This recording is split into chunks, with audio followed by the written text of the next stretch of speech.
ठीक है, तो कल कुछ बातें डिस्कस हुई थी, अलग अलग एग्जामिनेशन के क्या क्या सिलेबस है और क्या क्या एग्ज़ाम पैटर्न है। ठीक है, बाकी अब आगे जैसे जैसे मान लो किसी एग्ज़ाम का फॉर्म आता है तो उस समय उस एग्ज़ाम के बारे में पूरी जानकारी दी जाती है सामान्यतः। तो आगे किसी स्पेसिफिक एग्ज़ाम के बारे में जानना होगा तो आगे जब भी वो पेपर आएगा या फिर आपको पर्सनली जानना होगा तो फिर उसके बारे में बता दिया जाएगा। ठीक है, अब थोड़ा सा बात करेंगे हम पूरा जीके जीएस के ऊपर, क्योंकि कल बताए थे कि सरकारी कंपटीशन के अंतर्गत मुख्यतः 4 सब्जेक्ट या थोड़ा बहुत 5 सब्जेक्ट, एक तो मैथ रीजनिंग है और जीके जीएस है और इंग्लिश है। तो मैथ है, रीजनिंग है, जीके जीएस है और इंग्लिश है। भारत सरकार या स्टेट गवर्नमेंट के जितने सारे सरकारी कॉम्पिटिटिव एग्ज़ाम हैं लगभग सब एग्जाम में इन चारों सेक्शन से ही क्वेश्चन ज़्यादातर पूछे जाते हैं। कहीं कहीं पे स्पेसिफिक में बढ़े तो हम कहीं कहीं पे हिंदी है, जैसे यूपी का कुछ पेपर है तो वहाँ पे हिंदी है, बिहार में भी दरोगा के मेंस में हिंदी है। कुछ ऐसे पेपर है जहाँ पे कुछ कंप्यूटर का बेसिक नॉलेज या कंप्यूटर भी है, तो किसी किसी विशेष एग्जामिनेशन में है। अदरवाइज पूरा ओवरऑल एक खाका देखा जाए तो ज़्यादातर एग्जामिनेशन में मैथ, रीजनिंग, जीके जीएस और इंग्लिश है। सेंट्रल गवर्नमेंट के अधिकांश पेपर में सामान्यतः इंग्लिश जैसे ज़्यादातर वहाँ पे English, math, reasoning, GK GS सब है। लेकिन रेलवे या फिर अलग अलग स्टेट के जो भी पेपर होते हैं वहाँ पे मैथ, रीजनिंग और जीके जीएस है। अब इसमें भी अलग अलग है, बहुत से एग्जामिनेशंस हैं जिसमें मैथ, रीजनिंग की ज़्यादा ज़रूरत है और बहुत सारे एग्जाम है जिसमें जीके जीएस की ज़्यादा ज़रूरत है। जैसे मान लो कि एसएससी और रेलवे ये सब पेपर देते हो तो फिर मैथ, रीजनिंग काफ़ी अच्छी खासी पकड़ होना चाहिए और स्पीड के साथ एक्यूरेसी, मतलब आप सही से बनाएं भी और एक सही स्पीड के साथ भी उसको बनाएं, तब जाकर वो मामला बन पाता है। बहुत सारे एग्जामिनेशंस ऐसे होते हैं जो जीएस बेस होते हैं, मतलब जिसमें जीएस बेस कहने का मतलब कि जिसमें जीएस की भूमिका क्या है, ज़्यादा है। जैसे बिहार दरोगा की बात करो तो बिहार दरोगा में पीटी के पेपर में लगभग 100 क्वेश्चन आते हैं, जिसमें से लगभग 90 क्वेश्चन किसके होते हैं, जीके जीएस के होते हैं। वैसे मेंस में जाओगे तो 100 क्वेश्चन में लगभग 70 से 75 क्वेश्चन जीके जीएस के रहेंगे, बाकी 25-30 में मैथ, रीजनिंग, एक आध दो हिंदी, करंट अफेयर्स, इस तरह से क्वेश्चन आते हैं। स्टेट पब्लिक सर्विस कमीशन या केंद्रीय पब्लिक सर्विस यूपीएससी की अगर बात करो या किसी भी स्टेट पब्लिक सर्विस कमीशन की बात करो तो ये भी सारे एग्जामिनेशंस जीएस बेस ही होते हैं, मतलब ज़्यादातर क्वेश्चन जीके जीएस से ही आते हैं। जैसे बीपीएससी का मान लो तो प्रीलिम्स के एग्जाम में 150 क्वेश्चन आता है, जिसमें 140 क्वेश्चन केवल जीके जीएस का है। History, geography, polity, economics, general science, current affairs, ये सब क्या है, ज़्यादातर 140 क्वेश्चन है, मात्र 10 क्वेश्चन मैथ और रीजनिंग के पूछे जाते हैं। मेंस में भी जाओगे तो 900 नंबर का मेंस है, जिसमें मात्र 72 नंबर का मैथ और वो भी पाई चार्ट पूछता है। बाकी बच जाए 800 समथिंग, वो सब किसका है, जीके जीएस का है। ठीक है, तो इस तरह से अलग अलग पेपर का पैटर्न है। अब आपको डिसाइड करना है कि कौन सा एग्जाम आपको फ्यूचर में देना है। मान लो एसएससी टाइप का कोई पेपर देते हो तो फिर मैथ, रीजनिंग पर अच्छा कमांड चाहिए।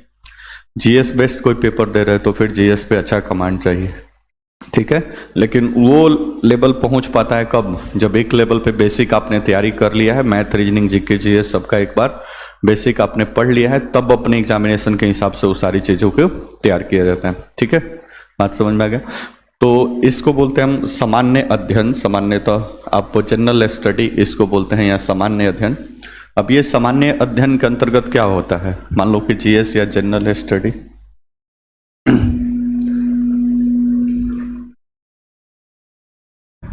सामान्य अध्ययन इसको बोलते हैं। अब इस सामान्य अध्ययन में 2 पार्ट है, एक आता है आपका आर्ट्स सब्जेक्ट और एक आता है आपका साइंस वाला पार्ट, नाम सुने होंगे। ठीक है, अच्छा, एक सामान्य ज्ञान होता है और एक सामान्य अध्ययन होता है। आपके एग्जामिनेशन में सामान्य ज्ञान नहीं पूछा जाता, वो 6वां 7वां बच्चे को पढ़ाया जाता है कि सामान्य ज्ञान, बिहार के मुख्यमंत्री कौन है, भारत का पहला प्रधानमंत्री कौन है, भारत का पहला, वो सब क्या है, जनरल नॉलेज है। वो जनरल स्टडी नहीं है। तो ये सामान्य अध्ययन आपको करना है, सामान्य ज्ञान नहीं, क्योंकि एग्जामिनेशन में सामान्य छोटी मोटी क्वेश्चन अब नहीं पूछा जाता है। तब इसके भी दो पार्ट है पूरा जनरल स्टडी के अंतर्गत, जिसमें एक आर्ट्स वाला सब्जेक्ट है, जिसमें आपको एक तो मान लो कि पॉलिटिकल साइंस, जिसको आप सिविक्स बोलते हो, पॉलिटी, भारत का कॉन्स्टिट्यूशन, भारत का संविधान, सब बात एक समान है। दूसरा सेक्शन इसमें क्या है, हिस्ट्री है, जिसको आप इतिहास बोलते हैं, जिसमें भारत का इतिहास है, सामान्यतः प्राचीन भारत का इतिहास, मध्यकालीन भारत का इतिहास, आधुनिक भारत का इतिहास। ठीक है, कुछ कुछ एक आधु का एग्जामिनेशन में विश्व इतिहास से भी एक आधु का क्वेश्चन आता है, तो इतिहास में ही उसको शामिल किया जाता है। इसी में आपका ज्योग्राफी है, भूगोल जिसको आप बोलते हैं, जिसमें world geography, Indian geography, world का पूरा मैपिंग, ये पूरा सेक्शन भूगोल के अंतर्गत या ज्योग्राफी के अंतर्गत आता है। उसके बाद से नेक्स्ट इसमें जाओ तो इकोनॉमिक्स का एक सेगमेंट आता है, भारतीय इंडियन इकोनॉमी या भारतीय अर्थव्यवस्था। तो ये सामान्यतः 4 सेक्शन आपको आर्ट्स वाले क्षेत्र में आपको देखने को मिल जाएंगे। कोई दिक्कत परेशानी? साइंस वाले सेक्टर में आप जाओगे तो एक तो आपको एक फिजिक्स इसमें आपको मिलेगा, दूसरा इसमें केमिस्ट्री जो आप पढ़ते आ रहे हैं, तीसरा इसमें आपको बायो वाला सेक्शन मिलेगा। तो एक तो ये जनरल साइंस या सामान्य विज्ञान इसको कहा जाता है, तो ये सामान्य विज्ञान है। तो सामान्य विज्ञान जनरल साइंस के अंतर्गत फिजिक्स, केमिस्ट्री, बायोलॉजी। अब इसमें एक चौथा सेक्शन जो इसका एप्लीकेशन पार्ट है वो अभी इंट्रोड्यूस हुआ है, जिसको साइंस एंड टेक्नोलॉजी के नाम से जाना जाता है। तो जनरल साइंस के अंतर्गत या सामान्य विज्ञान के अंतर्गत ये आपका साइंस एंड टेक्नोलॉजी का एक छोटा सा सेगमेंट जुड़ा हुआ है, जो इस पूरे चीज़ों का एप्लीकेशंस है। तो लगभग 4 सेक्शन इधर भी है। ठीक है, तो ये पूरा आपको सामान्य अध्ययन के अंतर्गत ही क्या किया जाता है, अध्ययन किया जाता है। यहाँ तो कोई दिक्कत?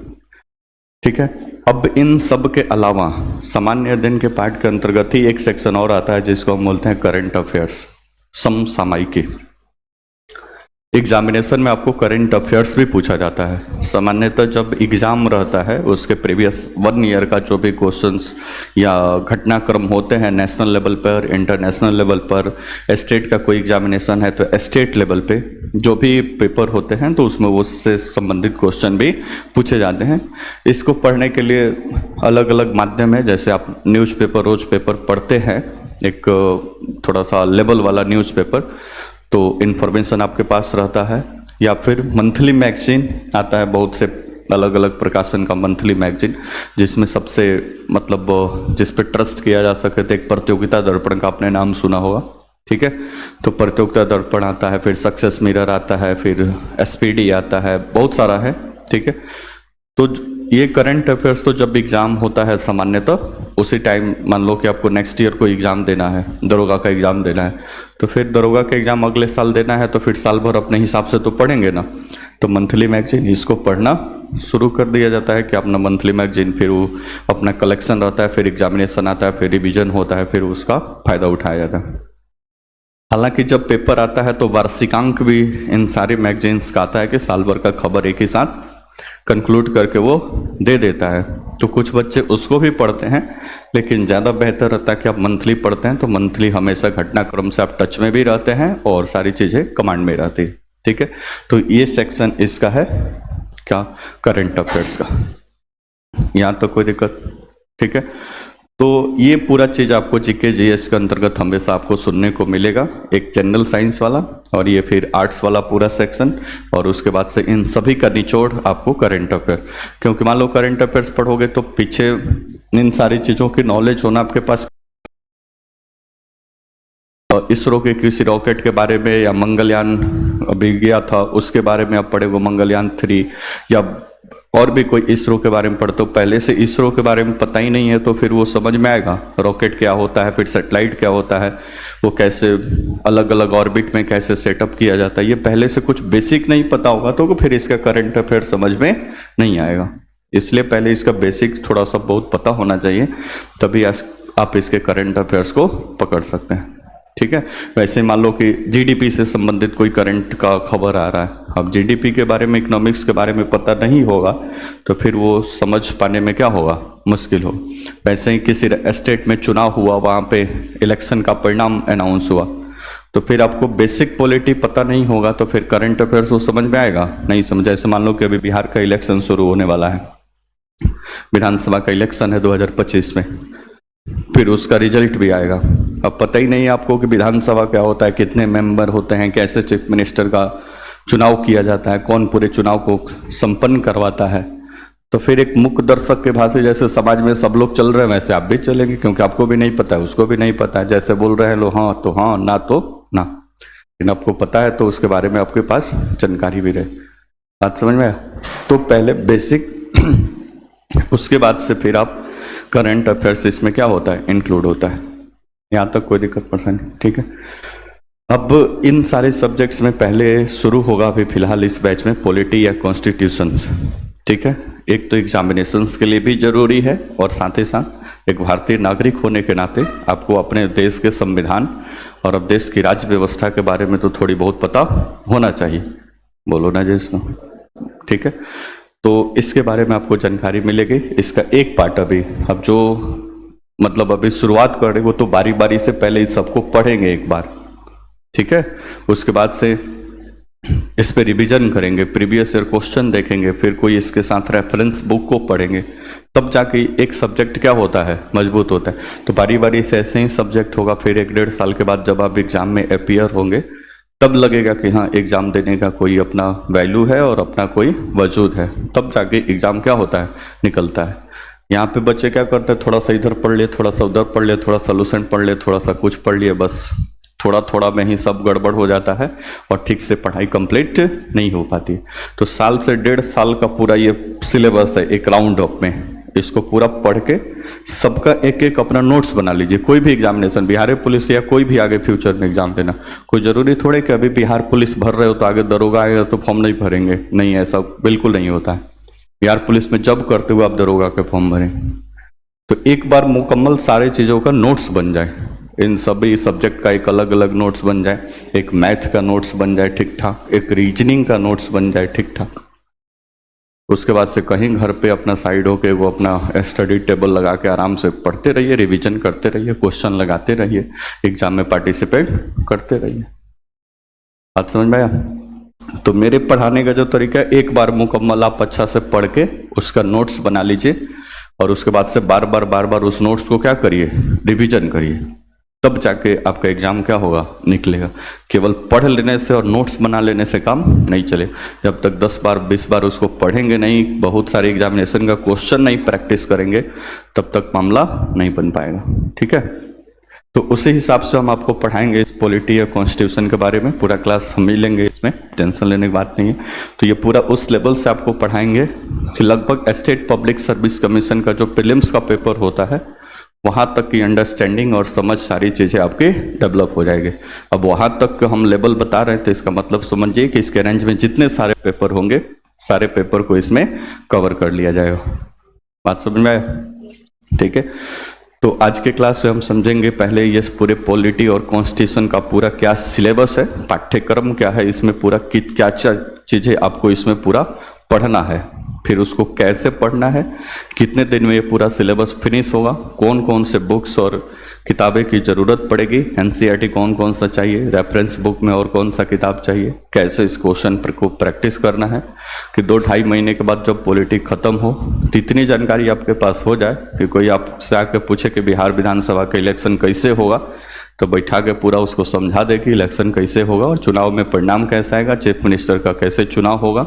ठीक है, गठबंधन क्या होता है, एनडीए क्या होता है, यूपीए क्या होता है, इंडिया गठबंधन बना है वो क्या होता है, विधायक दल की मीटिंग कैसे होती है, ठीक है, बहुमत कैसे सिद्ध किया जाता है, राज्यपाल की क्या भूमिका होती है, राज्यपाल कहाँ से आ गया भाई, तो ये सारा चीज आपके मेमोरी में दर्ज हो जाएगा। बशर्ते कि डेली आप क्लास आएँ और जो भी बताया जाए उसको सही से फॉलो अप करें, नहीं तो फिर पढ़ाई तो चलते रहेगा। कंपटीशन की दुनिया तो ऐसे ही चलती रहती है, इसमें कोई तो ब्रेकर है नहीं कि साल भर के बाद पेपर देना है 10+2 जैसे कि मार्च में पेपर होगा और 30% ला के पास करना है। ठीक है, पढ़ेंगे फिर 10 दिन, फिर 10 दिन के बाद पड़ोस में शादी पड़ेगा, चलिए भाई थोड़ा सा अभी तो तैयारी न करना है, अभी तो फर्स्ट ईयर है, ऐसे करते करते 3 साल कब बीत जाएगा पता भी नहीं चलेगा। ठीक है, और घर वाले ऐसे नहीं काउंट करते हैं कि 1 महीना आप दूसरे जगह बिजी थे। एक ही बार काउंट होता है कि 2018 में या 2025 में आपका ग्रेजुएशन हुआ, 28 आ गया, 3 साल से क्या कर रहे, ठीक है, बीच में किस किस काम में भेजे थे और कितना काम कराए थे सब भूला जाता है। इसलिए बढ़िया से पढ़िए, समझिए और ठीक ठाक पॉलिटी को समझिए, ठीक है, इसका बहुत फायदा होगा। आगे नेता उता बनना होगा तब भी फायदा होगा, पत्रकारिता के क्षेत्र में जाना होगा तब भी फायदा होगा, क्योंकि पत्रकारिता के लिए 2 चीज़ें पे कमांड होना चाहिए, पॉलिटी और देश की अर्थव्यवस्था। और थोड़ा वर्ल्ड पॉलिटिक्स, वर्ल्ड इकोनॉमी को समझ गए तो फिर तो कोई बात ही नहीं है, ठीक है। नेतागिरी करना हो तो फिर कोई मतलब जितना आपके पास जानकारी होगा, बाकी चिटपुटिया निर्लज जितना है उनसे तो बढ़िया जानकारी होगा ना, ठीक है। तो ये सारी बात है, तो ये पूरा पैटर्न समझ गए। तो जीके जीएस का ये पूरा अपना सिलेबस है और इसमें से अभी एक सेक्शन ये वाला करने जा रहे हैं, ठीक है, कोई दिक्कत। तो भारत की संविधान या राज्य व्यवस्था, कॉन्स्टिट्यूशन ऑफ इंडिया या कॉन्स्टिट्यूशन पॉलिटी इसको कहते हैं। क्या सिलेबस है आगे? अच्छा, फोन तो सबके पास होगा, किसके पास नहीं है हाथ उठाओ। तो पहले से जो बच्चे हैं वो तो जुड़े हुए हैं टेलीग्राम पे, बोलो रजिएशन। जो न्यू बच्चा है वो टेलीग्राम चैनल ज्वाइन कर लेंगे, लक्ष्य सिविल सर्विसेज गोपालगंज, सब कैपिटल लेटर में आपको डालना है, मिल जाएगा, उसको ज्वाइन कर लेंगे, क्योंकि जो भी स्लाइड है फिर वापस से आपके टेलीग्राम पे जाएगा और वहाँ से इसको नोट डाउन करना पड़ेगा। बोलो ना जैसनो, बैठ के लिखोगे तो उससे बढ़िया कि घर पे इसको थोड़ा सा मेहनत आपका करना पड़ेगा, नहीं तो फिर यहाँ पे लिखवाते रहेंगे तो फिर बहुत लंबा चल जाएगा, 5-6 महीना में पॉलिटिंग खत्म होगा। इसलिए जहाँ जहाँ पे ज़रूरत पड़ेगी, जहाँ पे परफेक्ट नोट्स होगा वहाँ पे फिर आपको यहाँ पे हम समझा देंगे, सारी चीज़ों को बता देंगे और बाकी आप जाके घर पे उसको नोट डाउन करके रिवीजन करके अपना बाकी काम कर लेना है। कोई दिक्कत? कर लेना है मतलब कर लेना है, ठीक है। नेक्स्ट, तो यहाँ से सिलेबस आपका पूरा शुरू होता है, पॉलिटी या फिर कॉन्स्टिट्यूशन। कॉन्स्टिट्यूशन किसको बोलते हैं? संविधान। कोई विचार रखे, हाथ उठाए जिसको विचार रखना हो कि संविधान किसे कहते हैं, बताइए।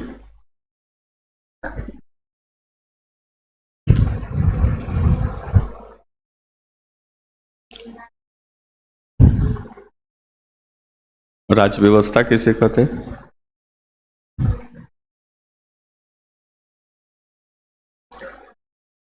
ठीक है, ठीक है, और कोई विचार रखेगा? संविधान किसे कहते हैं?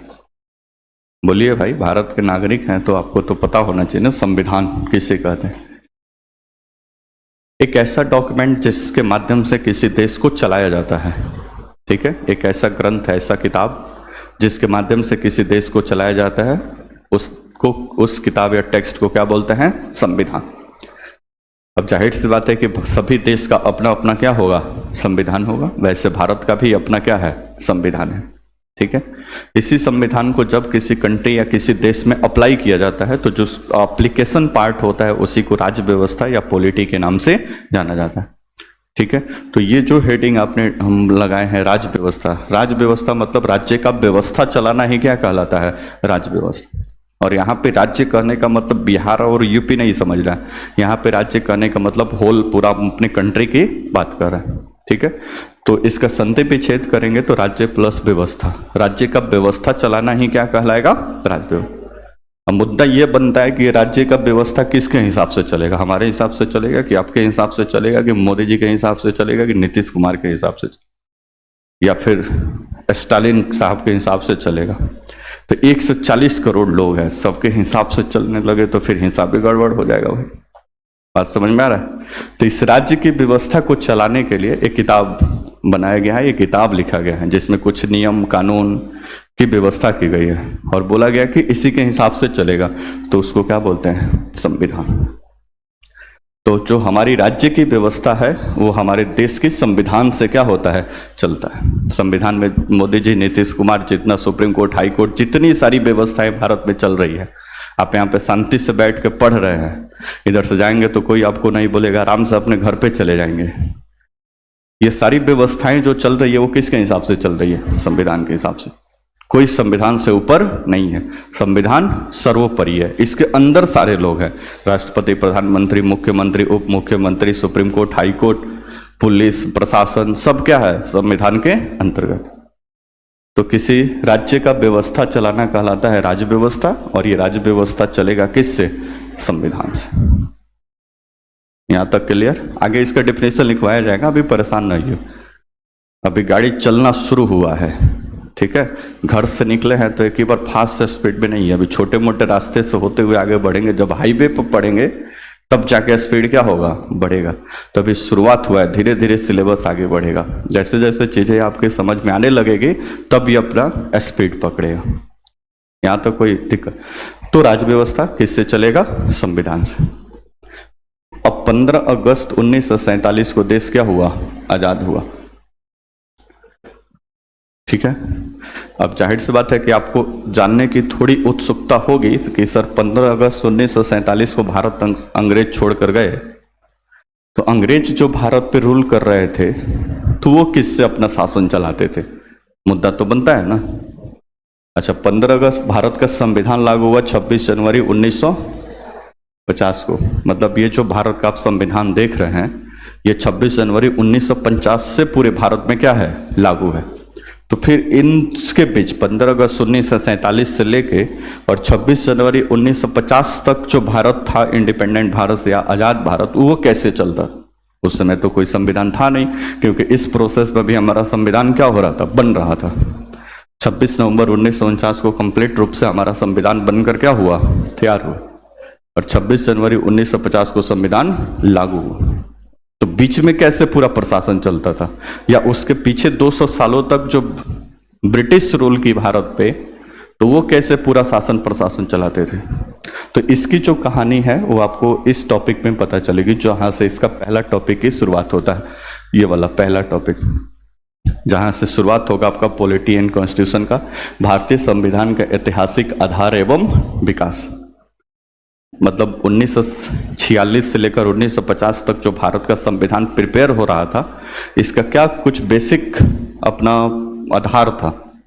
तो ये पूरा डेवलपमेंट पूरा इस टॉपिक में समझेंगे कि जैसे regulating act 1773, charter act 1813, 1833, Bharat शासन अधिनियम 1935 और भी है 1919 तथा 1935, भारतीय स्वतंत्रता अधिनियम 1947। ब्रिटिश जब भारत में आई तो 1757 में एक प्लासी का युद्ध लड़ा ब्रिटिश ने बंगाल में। उसके बाद से 1764 में एक बक्सर का युद्ध लड़ा बंगाल में ही, और इन दोनों युद्धों को जीतने के बाद पूरे बंगाल पे ब्रिटिश ईस्ट इंडिया कंपनी का क्या हो गया? कब्जा हो गया। कब्जा होने के बाद से वहां का पूरा प्रशासन और सारी व्यवस्था कंपनी के हाथ में चली गई लगभग। अब जाहिर सी बात है कि यहाँ पूरा प्रशासन चलाने के लिए, जैसे अभी देश के पूरे व्यवस्था को चलाने के लिए भारत का संविधान है, तो वैसे पूरा बंगाल या पूरे ब्रिटिश एरिया को चलाने के लिए कुछ तो नियम कानून होगा ना। ये जो नियम कानून उस समय ब्रिटिश को हैंडल के लिए बनाए गए, उसी को सब अलग अलग नाम दिया गया। जैसे पहला एक्ट इसमें आएगा रेगुलेटिंग एक्ट 1773। जैसे भारत का संविधान 26 जनवरी 1950 को बनकर तैयार हुआ, लागू हुआ। अब लागू हुआ 1950 को, तो 1950 से लेकर अभी 2025 का समय चल रहा है, 75 साल तो बीत गया।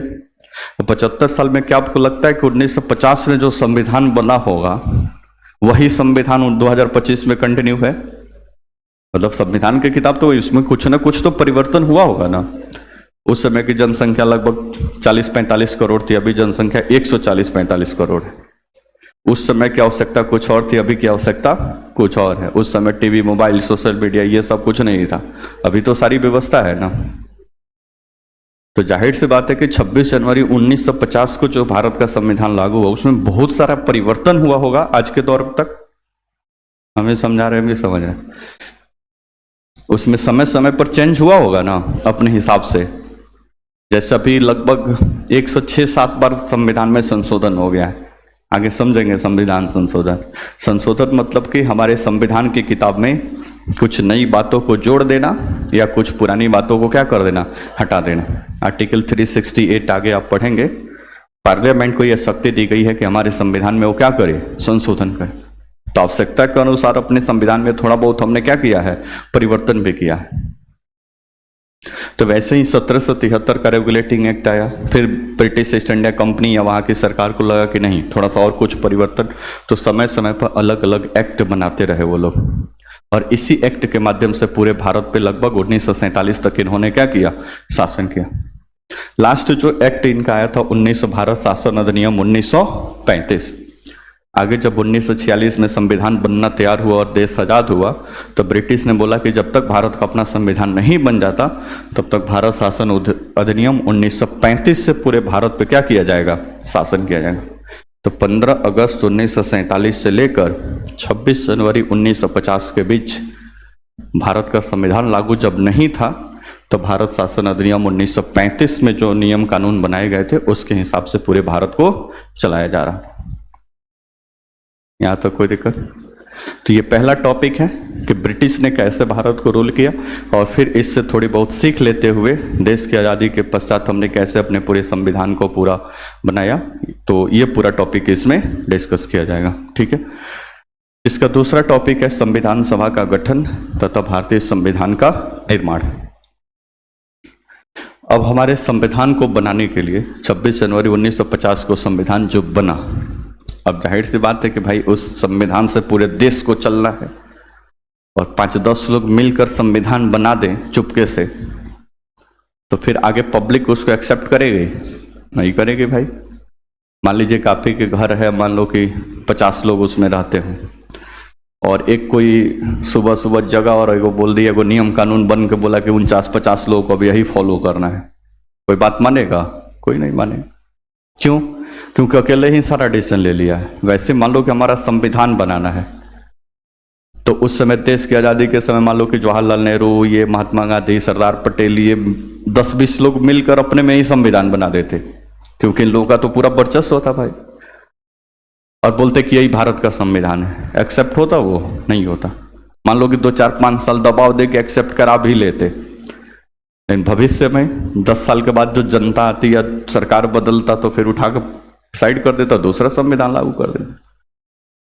बात समझ में आ रहा है? इसलिए हमारे संविधान को बनाने के लिए सबसे पहले संविधान सभा का एक गठन किया गया, एक टीम बनाई गई संविधान सभा की, जिसको ये स्पेशली काम ही सौंपा गया कि आपको भारत का संविधान का क्या करना है, निर्माण करना।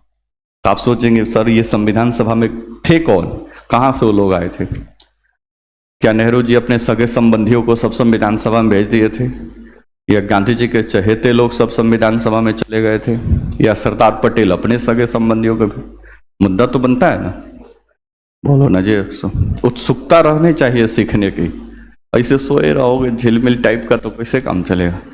सुबह सुबह उठो, आराम से 20-25 मिनट एक्सरसाइज करो, उसके बाद से नहा धोआ के फ्रेश होके पहुंचो सुबह 7 बजे, तब ना पढ़ाई समझ में आएगा। सुबह सुबह उठो, मुंह पे पानी वानी मारे और चल दी, फिर यहाँ पे झिलमिलाते रह जाएगा पूरा क्लास। बात समझ में आया? तो समय से पहले सो जाओ 8-10 बजे तक, उसके बाद से 5 बजे उठ जाओ। 7 घंटा का नींद प्रॉपर होता है। हम लोग डिपार्ट में थे, एकदम फिक्स था कि 5:30 बजे पीटी है वहाँ पे, तो 5:30 बजे ग्राउंड में पहुँचना है। नहीं पहुँचे तो फिर सोकोज निकल जाएगा, जवाब देना पड़ेगा क्यों नहीं है, फिर ये वो बहाना सोचते रहिए। तो 5:30 बजे पहुँचना होता था। तो जाहिर सी बात है कि 5 बजे जगना है, तो 5 बजे जगना है तो 10 बजे सोना पड़ेगा, क्योंकि दिन भर लगातार क्लास है, 8:30 से लेकर 6:30 तक, बीच में लंच टी ब्रेक वगैरह सब है। तो पूरा फ्रेश होकर जब नहीं जाइएगा तो फिर क्लासे में सोने लगिएगा। वहाँ पे क्लास में तो पूरा कैमरा है, कैमरा से मॉनिटरिंग होता है। जो कोर्स कोऑर्डिनेटर है वो बैठा ऑफिस में, वहीं से सीसीटीवी कैमरा देखता है। जो सोते हुए पकड़ा गया तुरंत उसके सोकोज निकल जाता है। तो वहाँ तो और मामला पे, इसलिए टाइम शेड्यूल बनाइए। और सो गए 2 बजे तो कैसे 5 बजे उठ पाओगे? और काम भी 2 बजे सोओगे, मतलब 2 बजे तक पढ़ भी नहीं रहे होगे, खाली फोन चला रहे होगे, ठीक है। इसलिए 10 बजे सोइए आराम से, सुबह 5 बजे जगिए, आराम से फ्रेश होकर 15-20 मिनट आधा घंटा एक्सरसाइज करिए, बहुत ज़रूरी है। लोग बीमार पड़ते हैं तब एक्सरसाइज करते हैं भारत में, ठीक है। तो पहले एक्सरसाइज वगैरह कर लीजिए, उसके बाद से आराम से नहा धोआ के नाश्ता पानी करके चाना मीठा तब पहुँचिए। बोलो ना जैसा, ठीक है। तो दूसरा टॉपिक है इसका संविधान सभा का गठन। तो समझेंगे कि संविधान सभा में कौन कौन से लोग थे, कैसे ये संविधान सभा का चयन हुआ था, फिर कैसे इन महारथियों ने मिलकर लगभग 2 साल 11 माह 18 दिन का समय लिया, यानी लगभग 3 साल का समय लिया, और फिर भारत का संविधान बनाकर तैयार किया। और 26 जनवरी 1950 को भारत का संविधान लागू हुआ। तब से लेकर अभी तक इस भारत के संविधान के बदौलत या इस संविधान के तहत 140 करोड़ जनसंख्या को व्यवस्थित करके और रूल किया जा रहा है। तो आप भी जब पढ़ेंगे धीरे धीरे तो आप भी सोचें भाई कैसे पूरा भारत चलता है। छोटा छोटा देश है, दंगा फसाद ये फला डिमका हमेशा कहीं ना कहीं घटनाएं होते रहती है। नहीं, भारत एक से जम्मू कश्मीर और कन्याकुमारी के बीच की दूरी कितनी है? बोलो ना जी, सुनो। इतने सारे लोग, इतनी जनसंख्या, इतनी बोली, इतनी भाषा, इतनी सारी व्यवस्थाएं। यहाँ से 20-25 किलोमीटर दूर जाओ, भाषा बोली पानी सब चेंज हो जाएगा। उस 140 करोड़ की जनसंख्या को अभी रूल किया जा रहा है, तो किसके बदौलत? भारत के संविधान के बदौलत। ठीक है, जो संविधान बना था कब? 1950 में। उसी संविधान के बदौलत चलो। बहुत सारा देश अपना कई गो संविधान इस बीच में बना लिया। पाकिस्तान कई बार उठापटक वहां पे तख्ता ही पलट हो जाता है। आर्मी थोड़ा सा स्ट्रांग होती है, राष्ट्रपति प्रधानमंत्री को उठा के साइड कर देता है। सब सर्वे सर्वा मालिक वही है। बगल में म्यांमार अभी चल ही रहा है घटनाक्रम। वहां पे बांग्लादेश शेख हसीना को भागना पड़ गया, भारत में शरण लेके अभी है। नेपाल, श्रीलंका में कुछ दिन पहले देखे थे, 1.5-2 साल पहले, राष्ट्रपति का आवास में जाके सोफा पे बैठ के सब सेल्फी ले रहा था। भारत में ऐसा कभी सोच भी कोई सकता है? कोई नहीं सोच सकता, क्योंकि भारत का संविधान और व्यवस्था इस टाइप से किया गया है। बात समझ में? तो ये दूसरे टॉपिक में हमारा संविधान कैसे बना इसको समझेंगे। नेक्स्ट, भारतीय संविधान के विदेशी स्रोत। अब संविधान सभा में जो बैठे लोग थे वो विदेशों के संविधान का भी अध्ययन किए थे। उस समय के जो भी मतलब वो रेस्पेक्टेड कंट्री था, उन सभी देशों के संविधान का अध्ययन किया गया था और वहाँ की जितनी जरूरी बातें थी उसमें से कुछ महत्वपूर्ण बातों को भारत के संविधान में क्या किया गया? शामिल किया। कॉपी पेस्ट नहीं किया गया। कॉपी पेस्ट समझते हो ना? एक जगह फाइल उठाए दूसरे जगह पेस्ट कर दिया। वैसा नहीं था कि आयरलैंड के संविधान में लिखा हुआ है नीति निर्देशक तत्व, तो वहां से कॉपी मारे और भारत के संविधान में पार्ट 4 में लाकर पेस्ट कर दिया। नहीं, ऐसा नहीं। वहां के नीति निर्देशक तत्व या मान लो कि संयुक्त राज्य अमेरिका से फंडामेंटल राइट लिया गया है, तो वहां के फंडामेंटल राइट, मूल अधिकार को भारतीय लोगों ने पहले अध्ययन किया और भारत के हिसाब से क्या क्या जरूरी हो सकता है फंडामेंटल राइट्स के लिए, तब लाकर भारत के संविधान में उसको शामिल कर। डायरेक्ट कॉपी पेस्ट नहीं है। ठीक है, तो इस टॉपिक में भारतीय संविधान के विदेशी स्रोत, विदेशों से या विदेशों के संविधान से क्या कुछ लेकर भारत के संविधान में शामिल किया गया है, ये सारा बात डिस्कस होगा। नेक्स्ट है, अब संविधान जहां से शुरू होता है, संविधान का किताब जब खोलेंगे तो पहला ही पन्ना पलटेंगे तो आपको मिलेगा भारत की उद्देशिका, या इसी को हम प्रियम्बल या प्रस्तावना के नाम से भी जानते हैं। सरकारी स्कूल का जो किताब होता है उसके फर्स्ट पेज पे मिलता ही है। हम भारत के लोग भारत को संप्रभुत्व संपन्न पंथनिरपेक्ष फला फला बनाएंगे, पता ही है आपको। ठीक, तो ये उद्देशिका जो पूरे हमारे संविधान का निचोड़ है या हमारे संविधान का पूरा सार है, इसके बारे में पढ़ेंगे। प्रस्तावना क्या है, इसमें कैसे संशोधन होता है, नहीं होता है, इसके एक एक शब्द, संप्रभुत्व का मतलब क्या होता है, पंथ निरपेक्ष का मतलब क्या होता है, ठीक है, रिपब्लिक का मतलब क्या होता है, ये सारा चीज इसमें समझेंगे। उसके बाद से हमारा जैसे संविधान में अभी 25 भाग है, आगे समझेंगे भाग क्या है, अनुच्छेद क्या है, अनुसूची क्या है, कब कैसे ये पूरा चेंज हुआ है, ये सारा कहानी अभी आगे आप समझेंगे। तो अभी बस इतना समझिए कि संविधान में 25 भाग है, पार्ट 1, 2 से लेकर कहाँ तक 25। क्रमानुसार 22 है लेकिन काउंटिंग में ये 25 है। तो उसका पहला पार्ट जहाँ से शुरू होता है पार्ट 1, तो पार्ट 1 ही है संघ एवं उसका राज्य क्षेत्र, यानी भारत और भारत के राज्य क्षेत्र के अंतर्गत जो पूरी व्यवस्था आती है उसके बारे में हम पूरा पढ़ेंगे। तो संघ एवं उसका राज्य क्षेत्र, देश आज़ाद हुआ तो आज़ादी के बाद से कैसे हम अपने पूरे राज्यों को डिवाइड किए, किस बेसिस पे पूरे राज्य की व्यवस्था को हमने मतलब अलग अलग राज्य के अंदर शासित प्रदेश में बांटे। 1956 में जब पहली बार हुआ तो उस समय भारत में राज्य और केंद्र शासित प्रदेशों की संख्या थी 14 और 6, जो बढ़कर अभी हो गया है 28 और 8। तो ये कैसे पूरा परिवर्तन हुआ है इसके बारे में समझेंगे। फैन बंद करोगे?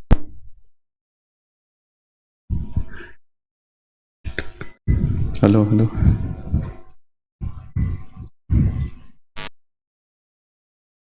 हेलो, ठीक है, तो इसमें ये पार्ट 1 है पूरा, यहाँ से भारत का संविधान आपका शुरू होता है। उसके बाद से संविधान का पार्ट 2 है, यानी भाग 2, जिसको सिटीजनशिप, नागरिकता। देश जब आजाद हुआ तो उस समय किस तरह से भारत की नागरिकता को पूरा सेट किया गया कि कौन कौन से लोग भारत के नागरिक होंगे, हम लोग किस बेसिस पे भारत के नागरिक हैं, और अभी वर्तमान में किसी को भारतीय नागरिक बनना है तो क्या प्रोसीजर है, ये सारी बातें इसमें समझेंगे हम नागरिकता वाले चैप्टर में। उसके बाद से एक बहुत बड़ा भाग आता है पार्ट 3, जिसमें हम फंडामेंटल राइट्स या मौलिक अधिकार के बारे में बात करते हैं। देश के नागरिक होने के नाते या कुछ विदेशियों को भी देश में भारतीय संविधान के द्वारा कुछ फंडामेंटल राइट्स या मौलिक अधिकार दिए गए हैं। कौन कौन से मौलिक अधिकार हैं, इसकी क्या विशेषताएं हैं, सारी बातें हम आगे लेक्चर में आएगा। पार्ट 4 है इसका, राज्य के नीति निर्देशक तत्व, डीपीएसपी, इसको directive principles of state policy, DPSP के नाम से जानते हैं। पार्ट 4, तो इसमें ये समझेंगे नीति निर्देशक तत्व या सिद्धांत। फिर इसका पार्ट 4A आएगा, जिसका नाम है फंडामेंटल ड्यूटीज या फिर मूल कर्तव्य। भारत का संविधान कुछ आपको अधिकार देता है, तो साथ ही साथ आपके कुछ कर्तव्य को भी क्या करता है, निर्धारित करता है। तो आपको कुछ मूल अधिकार मिले हुए हैं, तो कुछ मूल कर्तव्य को भी आपको फॉलो अप करना है। ठीक है, ये टॉपिक है। नेक्स्ट जाएंगे तो पार्ट 5, काफी बड़ा भाग है ये, लगभग 100 आर्टिकल इसके अंतर्गत शामिल होते हैं। ठीक है, तो भाग 5 में अब जाएंगे तो शुरुआत होगा आपका राष्ट्रपति से। राष्ट्रपति कौन होता है भाई, कैसे इसका इलेक्शन चुनाव होता है, पूरा प्रोसीजर क्या है, राष्ट्रपति का कार्य क्या है, क्योंकि ये केंद्रीय कार्यपालिका या भारत का प्रथम नागरिक है, तो राष्ट्रपति का क्या कार्य है, कैसे वो अपना पूरा कार्य करता है, इसके बारे में। उसके बाद से वाइस प्रेसिडेंट की भी व्यवस्था है भारत में, तो उपराष्ट्रपति, इसका पूरा चुनाव, इसका कार्य, पूरा सारा चीज समझेंगे। फिर प्रधानमंत्री एवं मंत्रिपरिषद, यानी जो पूरे देश को अभी चला रहे हैं, वो उनका चुनाव कैसे होता है, पूरा मंत्रिपरिषद का गठन कैसे होता है, प्रधानमंत्री का क्या कुछ काम होता है, पूरा कैसे फंक्शन उनका काम करता है, पीएमओ ऑफिस के साथ सचिवालय पूरा कैसे ये पूरा फंक्शन करता है, वो पूरा बात इसमें समझेंगे। नेक्स्ट महान्यायवादी, जिसको हम अटॉर्नी जनरल ऑफ इंडिया के नाम से भी जानते हैं, तो महान्यायवादी के बारे में समझेंगे। भारत सरकार के ऊपर कोई भी केस कोई करता है तो उसके भारत सरकार की तरफ से जो वकील पेश होता है उसी को हम सामान्यतः महान्यायवादी के नाम से जानते हैं। ठीक है, स्टेट में भी ये पद होता है जिसको महाधिवक्ता के नाम से जानते हैं। जैसे अभी बीपीएससी के ऊपर केस हुआ तो बीपीएससी या सरकार के साइड से जो व्यक्ति खड़ा हुआ था वह स्टेट का महाधिवक्ता डिफेंड कर रहा था बीपीएससी को या फिर गवर्नमेंट को, कोई दिक्कत परेशानी। नेक्स्ट आगे जाएंगे तो इसमें एक बहुत बड़ा टॉपिक आएगा, भारत का पार्लियामेंट, संसद। कल का एक वक्फ बिल जो आया है संसद में पारित हुआ है, तो थोड़ा सा माहौल थोड़ा सा है अभी भारत में उस बिल को लेकर, तो फिर समझना पड़ेगा आपको कैसे कोई बिल बनता है, कैसे वो फिर कानून बनता है, कैसे लोकसभा राज्यसभा से ये पारित होता है, कैसे इसकी पूरी संख्या निर्धारित की गई है, या फिर आगे सेंसस के बाद फिर से नया जो ये संख्या निर्धारित होगा वो कैसे पूरी व्यवस्था है, इसमें समझेंगे हम पार्लियामेंट में। पार्लियामेंट का पूरा वर्क प्रोसीजर, कार्य कैसे होता है, अलग अलग बिल कितने प्रकार के होते हैं, पार्लियामेंट का क्या कार्य वगैरह है, सारा इसमें पार्ट 5 में ही आएगा। सर्वोच्च न्यायालय या फिर इसी को उच्चतम न्यायालय या सुप्रीम कोर्ट के नाम से जानते हैं, जो भारत की सबसे हायर जुडिशरी है, इसके बारे में पढ़ेंगे। हालांकि इसको अलग से पढ़ेंगे, न्यायपालिका सब एक ही साथ होता है, supreme court, high court, district court और अभिग्राम कचहरी का जो कंसेप्ट है वो सब एक साथ आएगा। तो ये पूरा टॉपिक हम पढ़ेंगे किसमें, पार्ट 5 में या भाग 5 में। काफ़ी लंबा टॉपिक है और इससे आप पूरा सेंटर लेवल पे, केंद्रीय लेवल पे जितना सारा पूरा व्यवस्था है वो सारी चीज़ों को समझ लेंगे। ये समझ लेंगे तब हम पहुँचेंगे राज्य में। केंद्र का प्रशासन या केंद्र का शासन समझ गए तब समझेंगे हम राज्य का प्रशासन या राज्य का शासन। पार्ट 5 जितना बेहतर से समझेंगे, पार्ट 6 उतना आसानी से समझ में आएगा। नहीं तो बाई 1 गेट 1 है ये। पार्ट 5 नहीं समझ में आएगा तो पार्ट 6 को भी समझने में दिक्कत होगा, क्योंकि पार्ट 5 को ही पूरा विस्तार से समझाया जाता है, बाकी उसका सब एप्लीकेशन है पार्ट 6 में। जैसे राष्ट्रपति की शक्ति एवं कार्य, लगभग वही काम राज्य में कौन करता है, राज्यपाल करता है। तो जितना बेहतर आप राष्ट्रपति में समझेंगे, राज्यपाल पे उतना बेहतर से समझ में आएगा, ठीक है। और समझाने वाला प्रोसेस ज़्यादातर आपको पार्ट 5 में ही मिलेगा, मतलब क्योंकि वहाँ पर ज़्यादातर, क्योंकि वहाँ पे शुरुआत होगा तो सारी चीज़ों को बेहतर तरीके से बताया जाएगा। नेक्स्ट, जैसे वहाँ था प्राइम मिनिस्टर और मंत्रिपरिषद, तो यहाँ पे चीफ मिनिस्टर और मंत्रिपरिषद। वहाँ पे जैसे प्राइम मिनिस्टर का इलेक्शन होता है, लोकसभा का बहुमत दल का नेता होता है, वैसे ही स्टेट में विधानसभा का जो बहुमत दल का नेता होता है वही क्या होता है, चीफ मिनिस्टर, ठीक है। जैसे वहाँ पे प्राइम मिनिस्टर या राष्ट्रपति को हेल्प करने के लिए पूरा मंत्रिपरिषद है, तो वैसे ही यहाँ पे चीफ मिनिस्टर या इस राज्यपाल को हेल्प करने के लिए पूरा मुख्यमंत्री एवं मंत्रिपरिषद है। वहाँ पे महान्यायवादित है, जो स्टेट गवर्नमेंट के ऊपर की गई कार्रवाई का मतलब कोई केस बनता है तो उसका भारत सरकार की तरफ से वो केस लड़ता है। वैसे ही राज्य में कौन है, महाधिवक्ता, advocate general of the state इसको कहा जाता है, ठीक है। उसके बाद से है विधानमंडल, स्टेट का लेजिस्लेचर, जैसे केंद्रीय संसद है वैसे स्टेट में भी अपना लेजिस्लेचर है। राज्य सरकार को कोई कानून बनाना होगा तो अपने राज्य विधानमंडल से बनाएंगी। जैसे बिहार में शराबबंदी करना था तो बिहार विधानमंडल से कानून क्या हुआ, बना। अब कोई सरकार को चालू करना होगा तो फिर विधानमंडल से क्या होगा, पारित होगा ना, बोलो ना जी, ठीक है। तो स्टेट में जितने सारे कानून बनते हैं वो, या फिर कोई भी कानून बनता है तो वो सब स्टेट लेजिस्लेचर या राज्य के विधानमंडल से बनता है। फिर इससे में आएगा हाई कोर्ट, हायर जुडिशरी के अंतर्गत स्टेट लेवल पे जो काम करता है उसका नाम है उच्च न्यायालय, ठीक है। तो हाई कोर्ट के बारे में पढ़ेंगे, अलग अलग स्टेट में अलग अलग उच्च न्यायालय है। टोटल कितने उच्च न्यायालय हैं अभी सारा चीज डिस्कस होगा, कौन से उच्च न्यायालय के अंतर्गत क्या कवर है वो सारा। नेक्स्ट, केंद्र का शासन हो गया, राज्य का शासन हो गया, उसके बाद से फिर आएगा लोकल लेवल पे, लोकल गवर्नमेंट, जिसको हम बोलते हैं स्थानीय स्वशासन या फिर स्थानीय शासन, जिसमें आपका पूरा पंचायती राज सिस्टम को आप समझेंगे। मुखिया, सरपंच, पंच, वार्ड, बीडीसी, नाम सुने हैं? इन सब लोगों का कैसे इलेक्शंस होता है, कैसे ये पूरा वर्क कार्य होता है, पूरा ये फंक्शन कैसे है पंचायती राज व्यवस्था।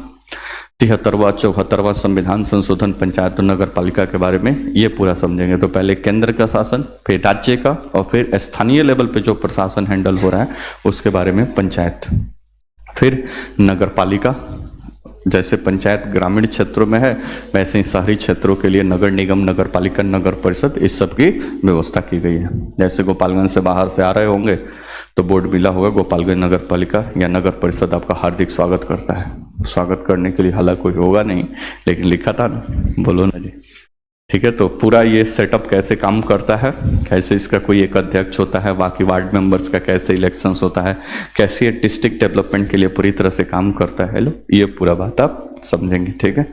यहाँ पे हम लोग कार्यरत हैं पंचायती राज विभाग के अंतर्गत, तो यहाँ पे थोड़ा सा और आपको डीप नॉलेज दिलाएगा कैसे अभी पूरा कार्य चल रहा है। नेक्स्ट, ये सब टॉपिक खत्म होगा, उसके बाद से आएगा कुछ संवैधानिक संस्थाएं।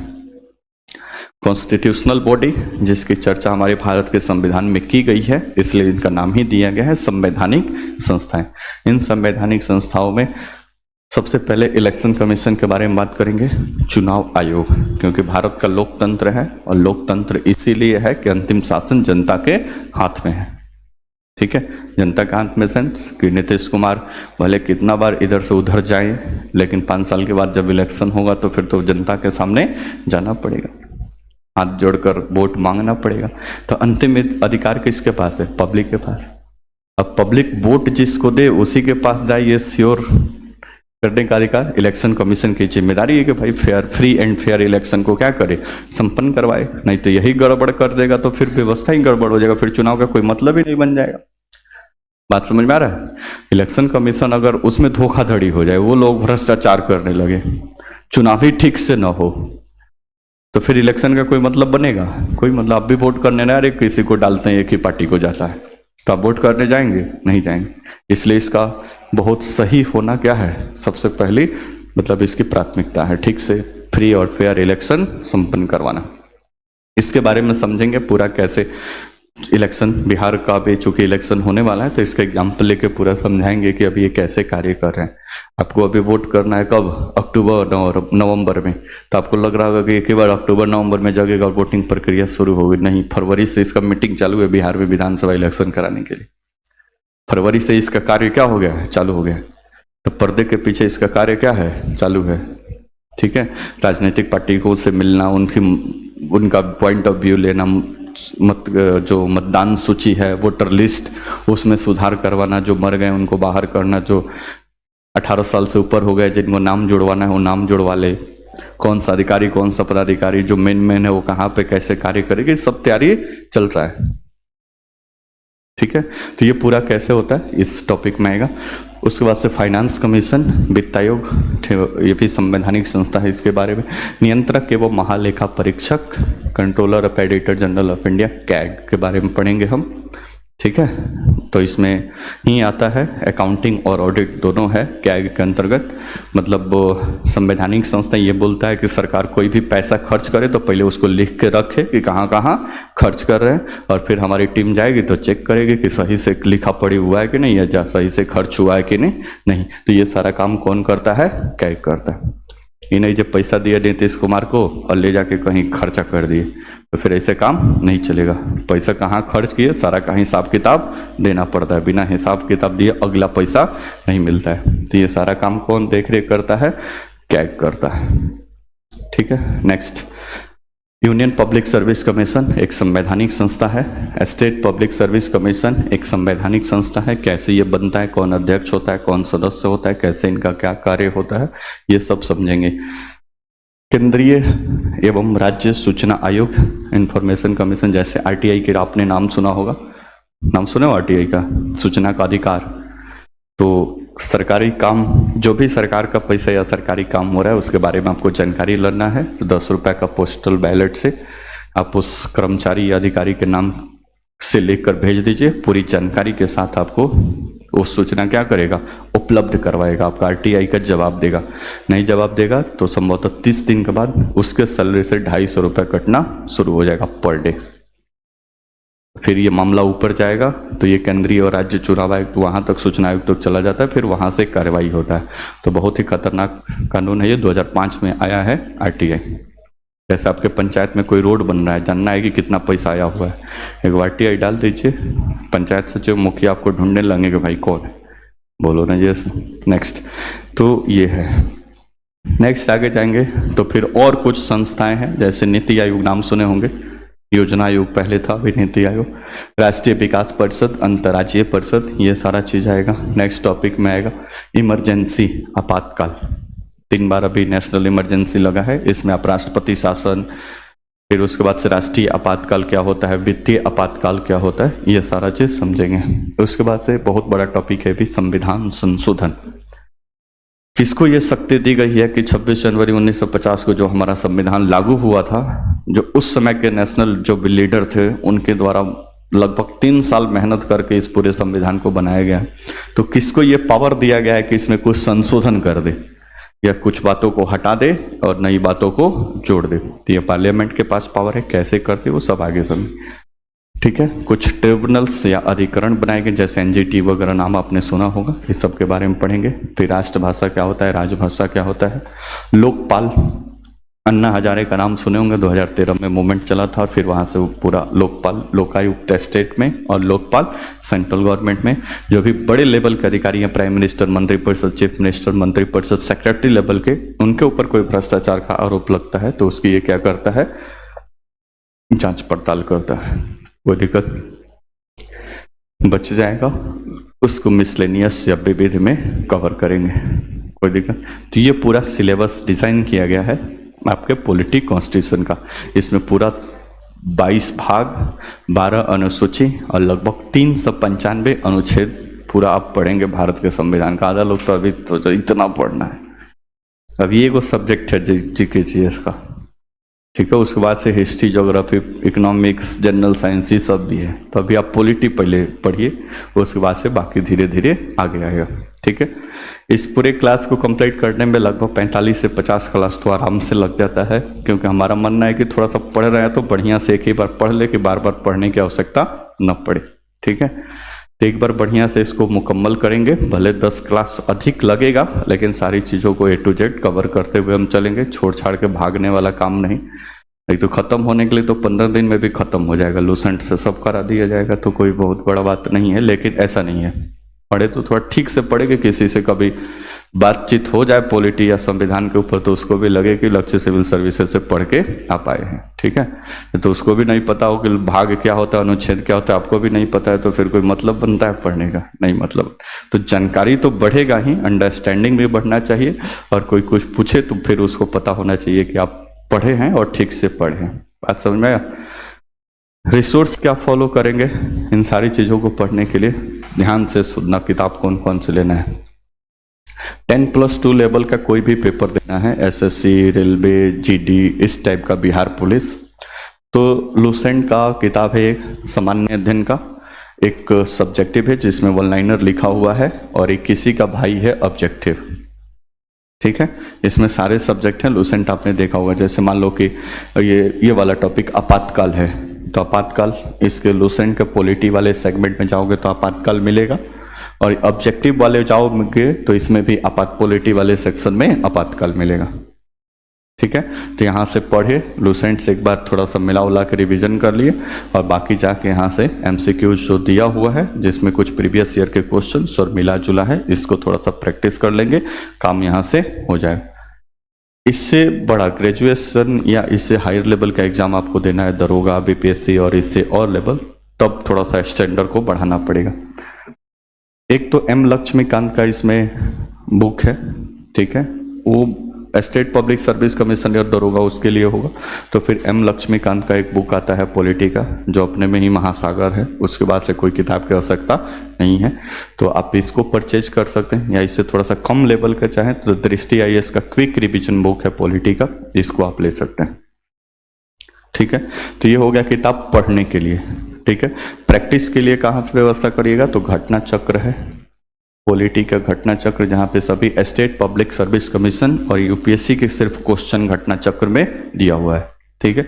आराम से सारे क्वेश्चन इतना पढ़ने के बाद आपने हैंडल कर लेंगे, तो ये घटना चक्र ले लीजिएगा, ठीक है। इन सब के ये तो सब लेना ही है अलग अपने अपने हिसाब से, जो सबको कंबाइंड, चाहे कोई भी एग्जाम देना हो, आपको एनसीईआरटी जरूर पढ़ना है। एनसीईआरटी में अगर बहुत लो लेवल से पढ़ना है तो 6, 7, 8, 9, 10th का पढ़िए, और नहीं तो 11, 12 का एनसीईआरटी तो जरूर आप व्यवस्था करके रखिए, इसको तो जरूर पढ़ना है। आगे जैसे चैप्टर शुरू होगा हम बताएंगे कि ये वाला एनसीईआरटी का चैप्टर आपको पढ़ के आना है, घर से वो पढ़ के आना होगा, तब यहाँ पे और बेहतर तरीके से समझ में आएगा, ठीक है। तो ये सब रिसोर्स है, इसको आप व्यवस्था कर लीजिए, क्योंकि आगे क्लास चलेगा तो फिर इसकी ज़रूरत पड़ेगी, ठीक है। तो ये था पूरा पॉलिटी का एक बेसिक इंट्रोडक्शन और पूरा सिलेबस। इस 7-8 स्लाइड है, ये आपके टेलीग्राम चैनल पे जाएगा, सुंदर से वो कॉपी ले लीजिएगा। जो सिविल सर्विस वाले हैं वो वाइट कॉपी लीजिएगा, वाइट पेज वाला, क्योंकि आगे आपको मेंस में वाइट पेज ही मिलता है, ठीक है। उसी पर अपना नोट्स बनाइएगा, बाकी किसी प्रकार की भी कॉपी में आप बना सकते हैं। सुंदर से वो कॉपी लेके पूरा अपना नाम वाम लिख के पहले अपना उस पर दावा पेश करिए, उसके बाद से फिर पाठ्यक्रम और सिलेबस लिखिए, और नेक्स्ट क्लास से अगले पेज पे ये कहानी फिर शुरू होगी, और एक मुकम्मल आपका कॉपी और नोट्स बनकर तैयार होगा। आपकी समझ बढ़ेगी और पॉलिटी पे आपकी नॉलेज बढ़ेगी, कोई दिक्कत, ठीक है। ओके, फिर धन्यवाद, मुलाकात होगा सोमवार को, ठीक है। तब तक छठ और रामनवमी की बहुत सारी शुभकामनाएं। आप खुशी खुशी से पर्व सेलिब्रेट करिए, लेकिन ये सारा व्यवस्था कर लीजिएगा, सोमवार से पढ़ने का तैयारी कर लीजिएगा। ओके, धन्यवाद।